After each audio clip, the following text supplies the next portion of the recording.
Manny's journey restarted with a third victory over Tim Bradley. He used his experience against me, his ability, and he won the fight tonight. Congratulations to Manny Pacquiao. And a clinical beating of Jesse Vargas to see out 2016. And does that work? He's a very experienced fighter. I give him credit. You know, he's a legend. 8 months on came that memorable night in Queensland, Australia.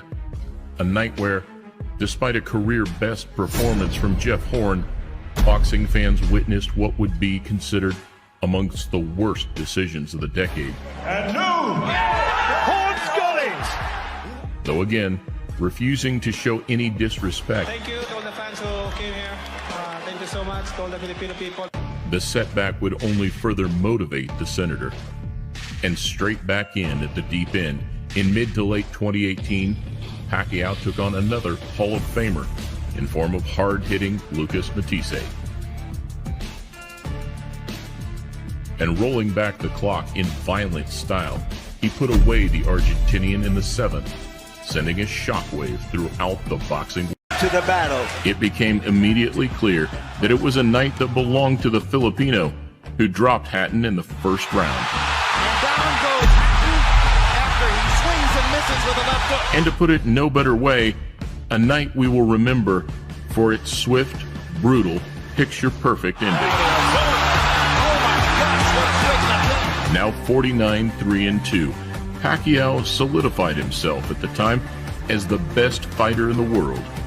And having dispatched two of Mayweather's mutual opponents in impressive style, it was around this time, with the pressure and the hype growing, that the Maypac pursuit began. Floyd Mayweather Jr. is coming back.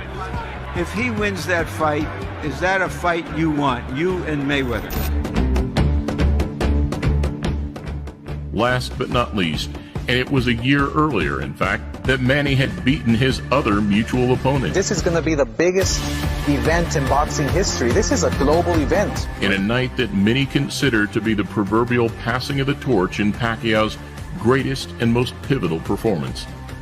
Another occasion where the Filipino defied the odds by moving up 2 weight classes to face Oscar de la Hoya. Past his prime, but still a very, very good fighter, a terrific fighter to say the least. And that night, where the spotlight beamed its brightest, Pacquiao's ability has never looked more deadly.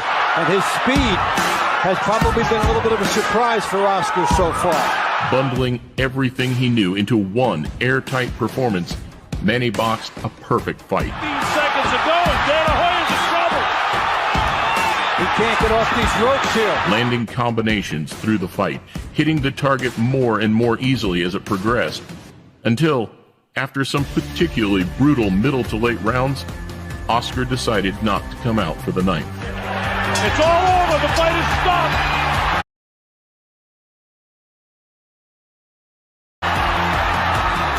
It's all over.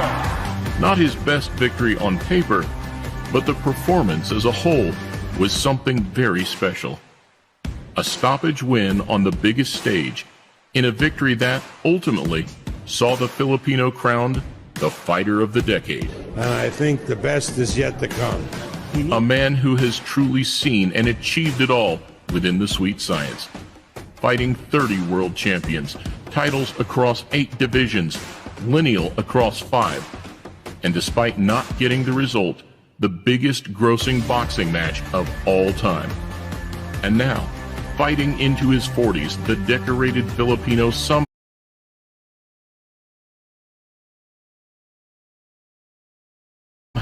keeps us guessing, pitting himself up against an entirely new era of fighters. This time it's Keith Thurman, another young and hungry champion that comes with the same intentions as those before him. Risky, dangerous, yet inspiring.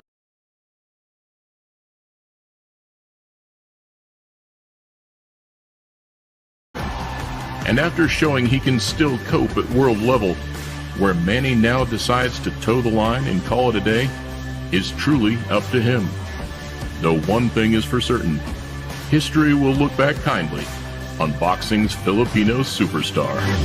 An all-out war, Pacquiao moved to 54-3-2.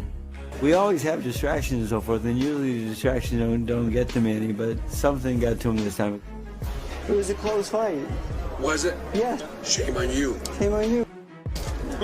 6 months on, 2012 sparked another dramatic trilogy, the first bout against Tim Desert Storm Bradley. I'm not gonna lie, I was scared. I was scared out of my mind. See Bradley doing his best to not let the